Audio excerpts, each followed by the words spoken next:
La constipation sur le nourrisson est le thème de la vidéo d'aujourd'hui. Bienvenue dans ce numéro de santé prévention avec la daronne de la santé 3.0, doctoresse Thérèse.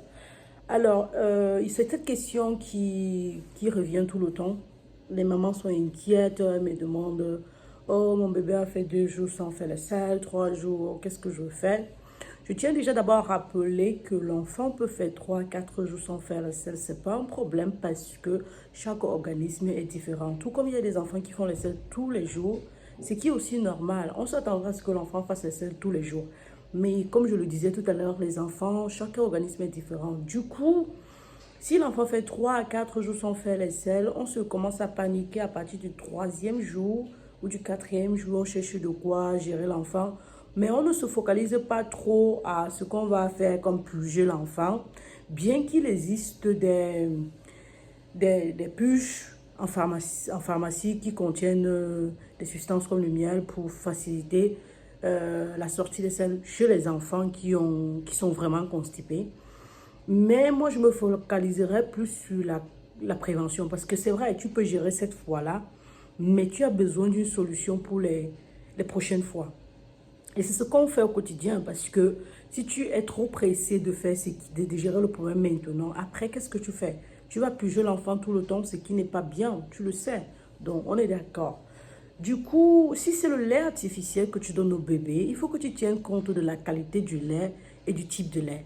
Je te conseillerais de prendre les laits qui ont des probiotiques parce que quoi, ça facilite le travail intestinal. Surtout que l'enfant est encore petit, il est en train de grandir. Donc, ça permet à ce que la flore intestinale travaille bien et que la digestion, tout se passe très bien et que l'absorption se passe bien.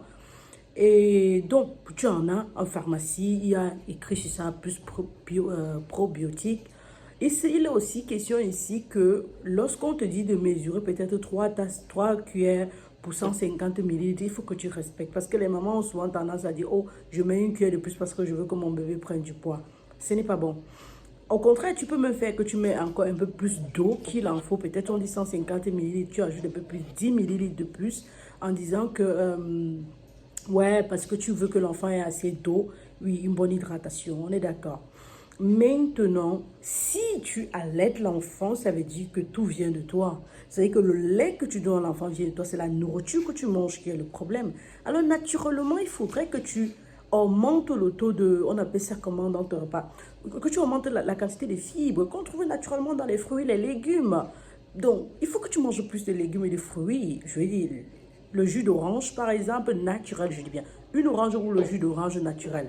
Il ne faut pas aller prendre les jus synthétiques fabriqués, là, ce n'est pas la même chose. Ou tu presses une orange. Je sais certaines mamans, elles vont constater que quand elles sucent orange, l'enfant fait la diarrhée parce que peut-être elles ont un métabolisme très fort, très rapide et ça passe dans le lait, oui, parce que tout ça passe au lait. Ce que tu manges passe dans le lait. C'est pour ça qu'on dit qu'il ne faut pas prendre de l'alcool. On dit qu'il faut éviter le tabac, qu'il faut éviter les médicaments qui ne sont pas prescrits parce que oui, ça passe dans le lait maternel. Donc, du coup, tu manges les fruits et les légumes pour que cet enfant aille aux toilettes. Tu bois 3 litres d'eau. Je vous ai toujours dit 3 litres d'eau parce que la base, c'est 2,2 litres d'eau pour 50 kilos. Quand tu as accouché, tu es toujours, pour la plupart des femmes, à plus de 70 kilos et tu bois de l'eau pour toi et pour l'enfant. Pour que non seulement le lait maternel soit en quantité juste, mais aussi parce que tu veux que cet enfant-là aille aux toilettes normalement. Si tu sors marcher chaque jour 30 minutes, ça va aider ton bébé à aller aux toilettes. Et toi-même, ça va t'aider à aller aux toilettes. Et aussi, si tu mets ton bébé sur ta poitrine, tant que son poids n'est pas énorme, ça va faire que ton bébé aussi dorme bien dans la nuit, qu'il respire bien. Tu passes un moment magnifique avec lui parce qu'il reconnaît ce battement-là qu'il a eu à écouter pendant sa période, la période de grossesse. Période durant laquelle il a été avec toi, il était à l'intérieur de toi, il pouvait ressentir tout ton stress et autres. Donc du coup, ici, il est question surtout de ce que tu manges, d'accord? Et donc, quand on dit ce que tu manges, on sait que les tubercules constipent. Donc, si tu prends les tubercules, il faut prendre avec les légumes et les fruits. Il faut surtout prendre en quantité moindre parce que cet enfant, non seulement c'est la constipation, son problème, mais les coliques aussi parce que comme je disais, son intestin est encore en train de grandir. Il y a ces contractions-là, ces spasmes qui dérangent ton bébé. Et donc, il s'est dit, ah, qu'est-ce que je fais? Toi, tu es là, tu paniques. Qu'est-ce que je fais? On te dit, plus j'avais le piment, plus j'avais ceci. Je dis, non, on ne puche pas les enfants, peu importe l'âge, parce qu'on peut faire mieux en leur donnant de l'eau. Ça, c'est pour ceux qui peuvent déjà boire et en leur donnant les fruits et les légumes pour ceux qui peuvent déjà manger. Mais quand l'enfant est constipé, si tu prends le jus d'orange alors que tu allaites, je te promets, à 2 heures de temps, 3 heures de temps, et que tu allaites, cet enfant-là va faire le sel. Mais comme les enfants de moins de 6 mois, c'est seulement le lait maternel exclusivement, je ne sais pas, donne-lui ça. À partir de 4 mois, si ça arrive, oui, donne-lui une cuillère de jus d'orange ou les fruits, comme je conseille souvent, non? Oui, parce que tu es déjà en train de te préparer à la diversification. Là, ça va aider naturellement.